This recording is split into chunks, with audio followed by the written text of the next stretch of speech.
3, 2, 1, 0. Ignition. Приватната вселенска компанија SpaceX лансираше уште една група сателити во вселената од Кейп Канаверал во Флорида, втора Starlink мисија месецов и 14 на SpaceX годинава. Беа вклучени 3 сателити за обсервација на Земјата, наречени SkySats. SpaceX рече дека Falcon 9, кој ги носел овие сателити, поставил рекорд како прва ракета да комплетира 6 летови.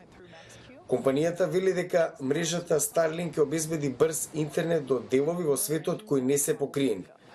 Научниците во САД исто така изјавија дека анализирале 25 годишна вселенска база на податоци за да погледнат под површината на топењето на ледените гребени на Антарктикот.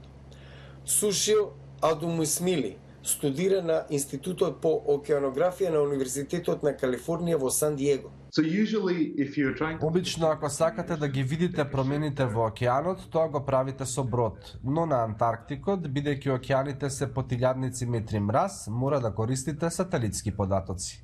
Преку радари, научниците може да ги проучуваат податоците.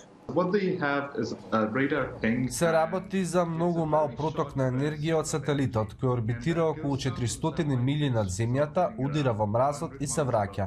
Ние го мериме времето за кое се пренесува сигналот.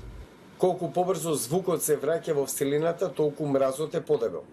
НАСА финансираше студија што го пресметува топењето на ледените покривки од 94-та, произведувајќи вода која би можела да го наполни големиот кањон.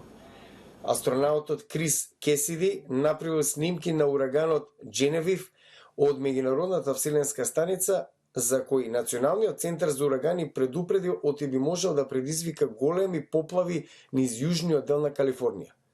И конечно, рускиот космонаут Иван Вагнер успел да го сними движењето на поларната светлина, велејќи дека видел и 5 објекти, кои засега остануваат неидентификувани.